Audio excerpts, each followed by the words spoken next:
Sand management పోర్టల్ను CM ఆవిష్కరించారు. ప్రస్తుతం పోర్టల్పై ట్రయల్ రన్ నిర్వహిస్తున్నారు. తర్వాత అవసరమైన మార్పులు చేసే ఆలోచనలో ప్రభుత్వం ఉంది. మరోవైపు శ్రీవారి లడ్డూ వివాదంపై కూడా చంద్రబాబు ఆగ్రహం వ్యక్తం చేశారు. వైసీపీ హయాంలో శ్రీవారి లడ్డూను కూడా కలుషితం చేశారని మండిపడ్డారు. ఎవరిని వదిలిపెట్టేది లేదని వార్నింగ్ ఇచ్చారు.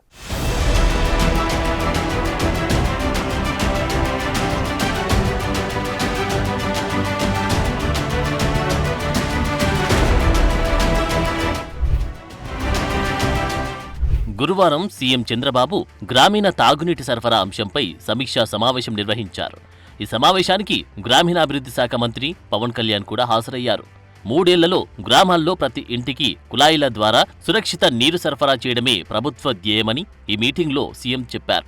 దానికోసం అవసరమైన ప్రణాళికలు సిద్ధం చేయాలని అధికారులను ఆదేశించారు. జలజీవన్ మిషన్ పథకాన్ని వైసీపీ ప్రభుత్వం నిర్లక్ష్యం చేసిందని ఆరోపించారు. కేంద్రం నుంచి నిధులు తీసుకురావడంలోనూ ఘోరంగా విఫలమైందని మండిపడ్డారు. కేంద్రం కేటాయించిన 27,248 కోట్లలో 4,235 కోట్లే ఖర్చు చేసిందని జగన్ సర్కార్పై చంద్రబాబు విమర్శించారు.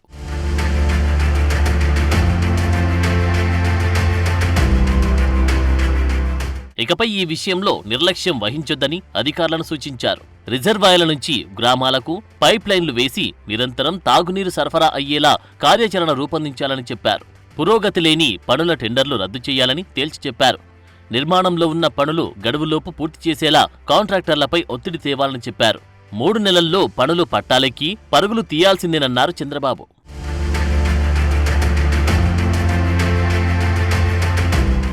ఏపీ శాండ్ మేనేజ్మెంట్ పోర్టల్ను కూడా సీఎం గురువారం ఆవిష్కరించారు. గనుల శాఖ అధికారులు, జిల్లాల కలెక్టర్లతో చంద్రబాబు వీడియో కాన్ఫరెన్స్ నిర్వహించారు.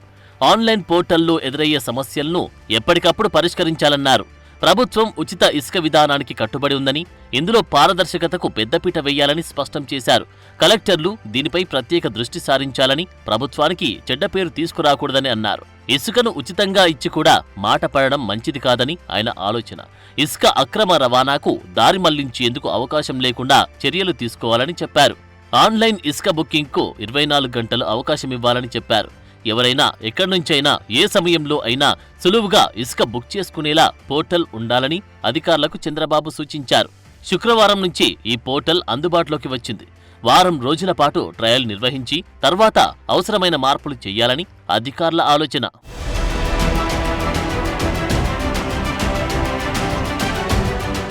గురువారం నుండి వెలగపూడి సచివాలయం వెలుపల అన్న క్యాంటీన్ను చంద్రబాబు ప్రారంభించారు. తర్వాత మీడియాతో మాట్లాడిన ఆయన 100 రోజుల పాలనలో 1000 అడుగులు ముందు వేశామన్నారు. మొత్తం 175 క్యాంటీన్లు అందుబాటులోకి తీసుకొచ్చామని చెప్పారు. 15 రూపాయలతో 3 పూటలా పేదలకు కడుపు నింపుతున్నామని చెప్పారాయన. ఎన్నికల్లో ఇచ్చిన హామీలన్నీ అమలు చేసి సంక్షేమం, అభివృద్ధితో రాష్ట్రాన్ని ముందుకు తీసుకెళ్తామన్నారు. శ్రీవారి లడ్డూ వివాదంపై కూడా చంద్రబాబు ఇక్కడ స్పందించారు. హిందువులకు ఎంతో పవిత్ర స్థలమైన తిరుపతిలో కూడా వైసీపీ అరాచకాలు చేశారని విమర్శించారు. తిరుమల లడ్డూలను అపవిత్రం చేశారని మండిపడ్డారు. ఇలాంటి దుర్మార్గులను ఏం చెయ్యాలో అర్థం కావడం లేదని ఫైర్ అయ్యారు. మీకు ఈ రోజు వచ్చిన రిపోర్ట్ లో ఎవిడెన్స్ వచ్చాయి. ఆ ఎవిడెన్స్ లో ఏది అనేది నిర్దిష్టంగా ఇది ఇన్ఫీరియర్ క్వాలిటీ ఉన్నాయి, ఇలాంటి పదార్థాలు కూడా ఉండడానికి ఇలాంటి ముడిసరుకు ఉందని చెప్పడానికి అవకాశాలు ఉన్నాయి, చాలా స్పష్టంగా చెప్పారు.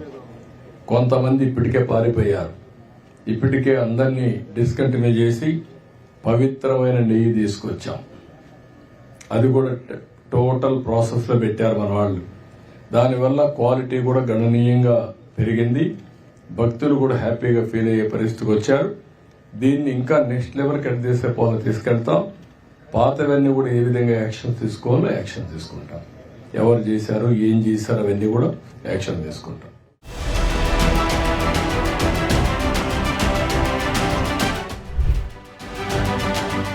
సీఎం చంద్రబాబు ప్రకాశం జిల్లా నాగులుప్పలపాడు మండలం ఇది మంచి ప్రభుత్వం కార్యక్రమంలో పాల్గొన్నారు. తొలుత గ్రామంలో పర్యటించారు. ఇంటింటికి వెళ్లి స్థానికుల ఇబ్బందులు, కుటుంబ స్థితిగతులను అడిగి తెలుసుకున్నారు. తర్వాత గ్రామంలో ఏర్పాటు చేసిన మీటింగ్లో ప్రభుత్వ 100 రోజుల పాలనపై ప్రజల అభిప్రాయం తెలుసుకున్నారు. స్థానికులు చెప్పిన సమస్యలను అధికారుల దృష్టికి తీసుకెళ్లి స్పాట్లోనే పరిష్కరించారు.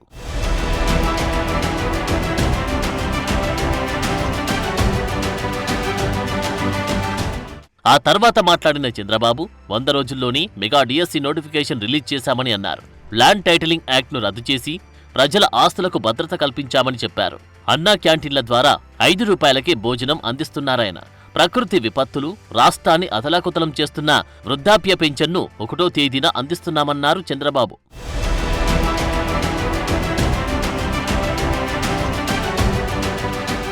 శ్రీవారి లడ్డూ అంశాన్ని కూడా చంద్రబాబు ప్రస్తావించారు. తిరుమల లడ్డూ ప్రసాదంలో ఉపయోగించిన నెయ్యి లీటరు 320 రూపాయలకే వైసీపీ ప్రభుత్వం కొనుగోలు చేసిందని గుర్తుకు చేశారు.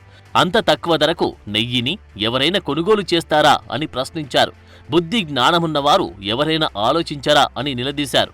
జగన్ రాష్ట్రాన్ని అన్ని విధాలుగా నాశనం చేశారని, పరిపాలనను కూటమి ప్రభుత్వం ఒక యజ్ఞంలా గాడిన పెట్టి ప్రయత్నం చేస్తుందని చెప్పారు సీఎం. మీరు పిలిచారు 320 రూపాయలకు నెయ్యి ఇస్తున్నారంటే ఆలోచించే పని లేదా?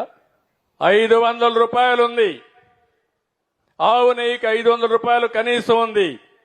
అలాంటిది 320 రూపాయలు పేరు పెట్టి ఏదైతే కల్తీ నెయ్యని ప్రజల మనోభావాలతో ఆడుకునే విధంగా ఆయన నెయ్యి తీసుకొస్తే ఆ మధ్యలో మీరు ఎవరన్నా కొండకు పోయారా? తిరుమలకు పోయారా? ప్రసాదం తిన్నారా? ఒకప్పుడు వైఎస్ఆర్ కాంగ్రెస్ పార్టీలో ఆ ప్రసాదం బాగుందా అని అడుగుతున్నా మిమ్మల్ని. బాగా లేదని వాళ్ళు చేలిపైకి ఎత్తండి. భోజనాలు కూడా బాగాలేవు, దర్శనాలు కూడా బాగాలేవు, పండుగ పోవడం మానేశారు. 10 లక్షల కోట్ల రూపాయలు అప్పులు చేసిన జగన్ పాలన వలన కోట్లల్లో వడ్డీలు కట్టాల్సి వస్తుందని సీఎం ఆవేదన వ్యక్తం చేశారు. 100 కోట్లు ఏం చేశారో లెక్కలు తేలడం లేదని, ఇలాంటి వ్యక్తి సీఎం అవడం రాష్ట్ర దౌర్భాగ్యమన్నారు చంద్రబాబు. నాసిరకం మద్యంతో ప్రజల ఆరోగ్యాన్ని దెబ్బతీశారని గుర్తుకు చేశారు. వైసీపీ పాలనలో రాష్ట్రం సంక్షోభంలోకి వెళ్లిందన్నారాయన. కానీ కేంద్రం అండతో అనుభవంతో రాష్ట్రాన్ని నెంబర్ 1గా మారుస్తారని ధీమా వ్యక్తం చేశారు.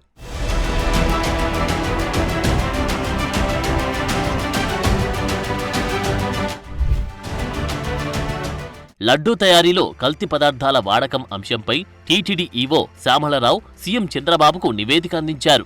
ఈ నివేదిక అందిన తర్వాత చంద్రబాబు మంత్రులు అధికారులతో సమీక్ష నిర్వహించారు. శ్రీవారి ఆలయ సంప్రోక్షణ విషయంలో వచ్చిన సూచనలను ఈవో సీఎంకు వివరించారు.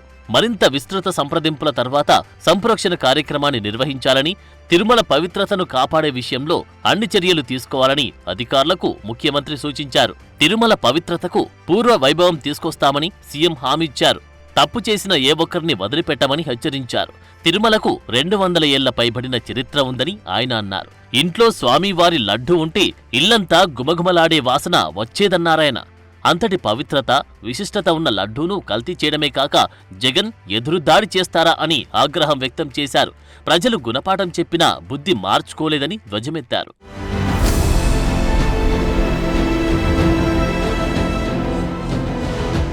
మంగళగిరిలోని పార్టీ కేంద్ర కార్యాలయంలో సీఎం చంద్రబాబు నాయుడు శనివారం వినతులు స్వీకరించారు. దివ్యాంగులు, వృద్ధులు, పలు సమస్యలతో వచ్చిన బాధితుల నుండి అర్జీలు తీసుకుని పరిష్కారానికి హామీ ఇచ్చారు. తీవ్ర ఆర్థిక ఇబ్బందులతో బాధపడుతున్న వారికి సాయం అందించారు.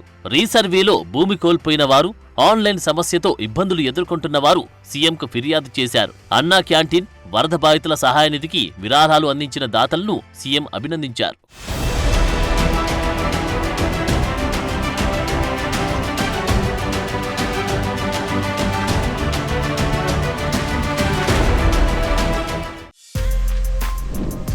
For more videos like this, subscribe Big TV channel.